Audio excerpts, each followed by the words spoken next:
At ayun na nga, nagturo na naman si Boyeng Remulla. Itinuturing niya kasi na ang Davao City ang epicenter na ng flood control corruption. Talaga ba? Hindi ba nakakatawa dahil ang mga malawakang pagbaha ay nangyayari sa Luzon? Hindi po sa Mindanao.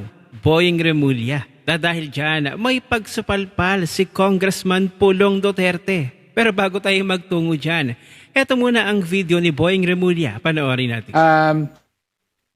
Meron po bang ginagawa ang ombudsman sa pag-imbestiga sa mga flood control corruption issues sa panahon pa ng nakaraang administrasyon?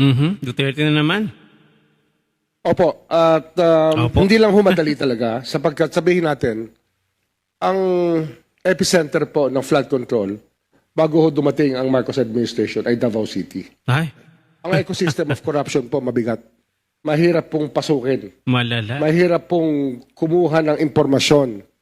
Marami hong taong hindi nagsasalita, pero hindi ho kami tumitigil. Davao po yung ecosystem na aming tinutukoy. At kasi doon ho maraming pondo na pumasok daw sa flood control. Yan po yung aming kinakalat. Pero hindi po gusto. binabaha masyado. At meron pa ho mga lalawigan na aming tinitingnan sa panahong yon upang makita yung pattern kung saan po nagsisimula yung mga pattern. Your Honor. Matindi. So, okay, malinaw po ang sinabi, no? Epicenter of corruption. Control, Your Honor. Flood control Flood projects, control Your Honor. corruption ang Davao City nung panahon ng nakaraang administrasyon. Na naman. Opo, but I will not draw that conclusion immediately. Ito po yung pinag-aaralan namin kasi ang mahalaga po, makita namin ang ebidensya sa ground, Your Honor. Pinag-aaralan. Maiging makita ang ebidensya. Sko po. As usual, wala kasing bagay na pwedeng ikasira sa mga Duterte. Kaya ngayon parang gumagawa ng paraan para malihis na naman sa mga Duterte. Na ang katunayan, ang flood control corruption ay nagsimula ngayong Marcos administration. Paano kaya nangyari yun ano? Ang malawakang pagbaha ay nasa Luzon. Tapos, ang flood control corruption ay nasa Davao. Paano nangyari yun? Siguro yung gantong investigasyon na sinasabi ni Remulla ay magiging nonsense din kalaunan. Kasi wala sila makikitang ebidensya dito. Talagang nililihis lamang ang issue ng flood control scam at ng korupsyon na sa Marcos administration naman talaga nagsimula. Pilit nilang inililihis papunta sa nakaraang administrasyon, sa mga Duterte na naman. Kaya't heto ang naging reaksyon ni Congressman Pulong Duterte kung saan talagang nasunog ng buhay. Si Boyeng Remulla. Ito ang kanyang statement, basahin natin. Boyeng Remulla, bago ninyo ideklara na Davao City ang epicenter ng flood control corruption noong Duterte administration, baka po pwedeng silipin muna ninyo ang mismong records ng DPWH.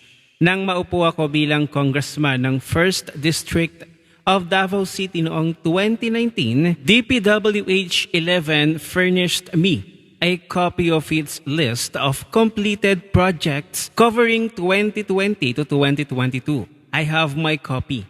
Kung wala kayo, sabihin ninyo at padadalhan ko kayo.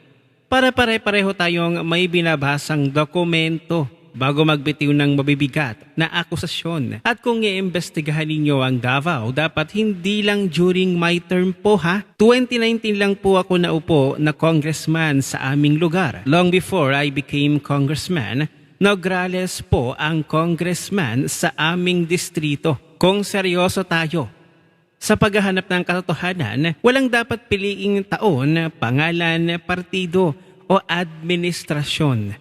Kung may anomalya, imbestigahan. Kung may ebidensya, ilabas. Pero huwag gawing shortcut ang political narrative para makabuo ng konklusyon. Malaki pa rin ang tiwala ko sa ombudsman bilang bantay ng kaban ng bayan. Hindi lang naman kayo ang ombudsman. Naniniwala akong marami pa ring opisyal at empleyado dyan na may malasakit, integridad at konsensya.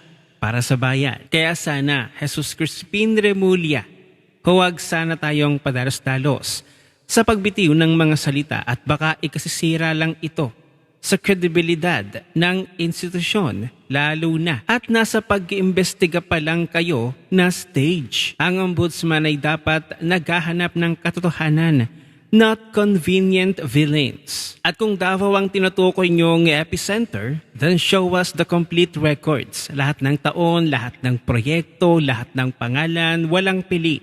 Walang exempted. Kamusta na pala yung investigasyon nyo sa trilyon pesong flood control corruption mula 2023 hanggang kasalukuyan? May listahan din ba sila ng nakumpletong mga infrastructure projects tulad ng Davao City First District? And speaking of baha, parang ilang linggo na yata ang baha sa iba't ibang bahagi ng Luzon na hindi pa rin humuhupa. Mukhang mas malubha pa nga yata ang mga yan kesa sa flood control epicenter na bansag ninyo sa mahal kong Davao. Ay, napakasakit at talagang tamang-tama yung huling paragraph, no? Na binitawan ni Congressman Pulong Duterte. Tama nga naman kasi. Saan ba madalas bumaha? Sa Luzon. Ang daming lugar na binabaha sa Luzon. Cavite, Laguna, Rizal, Bulacan, Pampanga. Magbanggit pa kayo ng alam nyo na binabaha sa Luzon. Sa Davao, kakaunti lang. At parang wala pa yatang mga 2 oras ay humupa na ang baha. Samantalang sa Luzon, ayun. Lalong-lalo na no, sa Bulacan, talagang parang naging ang mga kabahayan lubog sa baha. So kaya valid ang ikinagagalit ngayon ni Congressman Pulong Duterte. Tama nga naman kasi. Bakit ituturing na epicenter ng flood control corruption ng Davao gayong pinakabinabaha ang Luzon? Ang daming mga lalawigan sa Luzon ang binabaha. So hindi ba dapat ang maging epicenter ng flood control corruption ay ang Luzon muna dahil ang mga pagbaha doon ay lampas na ng bubong ng bahay at napakatagal pang humupa. Grabe din talagang mambintang itong si Boying Remulla. At hindi lang si Boying Remulla, maging ang administrasyon na ito, talagang full force ang mga sangay ng gobyerno na ito para lang masiraan ang mga Duterte. O unang-una na si Vice President Sara, ipinapa-impeach nila. Nakitang-kita naman natin mula day 1 ng impeachment trial, walang mapatunayan na mismo mga witnesses ay sinasabi hindi po nagbulsa si VP Sara ng pera mula sa kanyang pondo ng kanyang opisina. Lalo pa ito si Congressman Pulong Duterte. May documentation, may mga ebidensya ng mga infrastructure projects ang Davao City, ang kanilang naging flood control. Tsaka napakalinaw sabi ni Boying Remulla, iimbestigahan daw ang Davao. So kung talagang para sila sa transparency, hindi lang Duterte, hindi lang nakaraang administrasyon o Duterte administration ang kanilang iimbestigahan kung sino ang naupo doon sa Davao na yun. At hindi lang Duterte administration, kundi maging ngayong Marcos administration. Lahat na iimbestigahan. Walang pinipiling pangalan, kaalyado o termino.